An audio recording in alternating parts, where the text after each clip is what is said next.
대한예수교장로회 통합총회가 여성 목사 안수 제도를 시행한 지 30년이 됐습니다. 이런 가운데 이번 108회기 특별위원회로 운영 중인 총회사나 여성위원회가 지난 18일 정책 세미나를 열었는데요. 위원회는 오는 6월 여성대회 개최를 비롯해 여성위원회 상설화, 여성 총대수 증대 등 구체적인 목표를 다졌습니다. 이현지 기자입니다. 예장통합총회가 여성 목사 안수제도 시행 30년 차를 맞았습니다.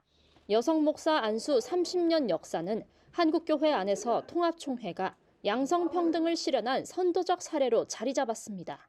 하지만 교단 내 여성 목사에 대한 인식과 제도는 여전히 답보 상태라는 현장의 목소리가 많습니다.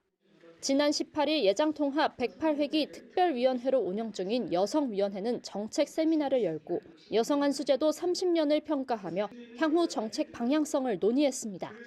139년 기독교 역사 속에서 여성 성도님들의 역할과 활동은 말로 다 할 수 없을 정도로 헌신적이고 충성스러운 믿음의 역사였습니다. 이제는 여성도님들의 역할이 봉사와 섬김에만 국한되는 것이 아니라 중요한 의사결정에도 참여하고 함께 같이 동역을 해야 할 것입니다. 실제로 지난해 예장통합 정기총회에 참석한 여성 총대는 42명으로 단 2%에 그쳤습니다. 102회 총회에서 제안했던 한 노회, 한 여성 총대 이상 파송안은 시행되지 못했습니다. 여성 목사 제도 정착을 어렵게 하는 요소는 수적 열세뿐만이 아닙니다. 교회 내 팽배한 남성 목회자 선호도 인식, 출산 이후의 경력 단절 문제 등이 여성 목사들이 겪는 실질적인 장벽으로 꼽힙니다. 지금 우리 사회 다 바뀌고 기업도 적어도 어느 정도는 허락을 해고 있는 시점에 우리 교단은 3개월도 받기가 힘든 겁니다.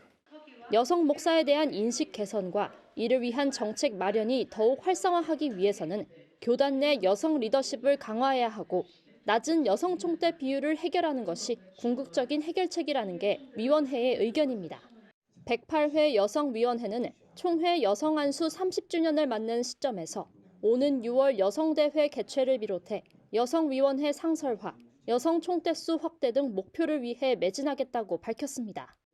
이어 여성들이 배려의 대상으로만 남아있어선 안 된다며 양성평등을 위해서는 여성 스스로 자기 개발을 위해 노력하는 여성들의 인식 개선이 수반되어야 한다고 강조했습니다. 여성 목사 안수제도 30주년을 맞은 예장통합총회. 긴 역사에 비해 양성평등 의식은 아직 제자리 걸음이라는 현장의 목소리가 나오는 가운데 꾸준한 노력과 논의를 거쳐 의미 있는 진일보를 이루어낼 수 있을지 귀추가 주목됩니다. CTS 뉴스 이현지입니다.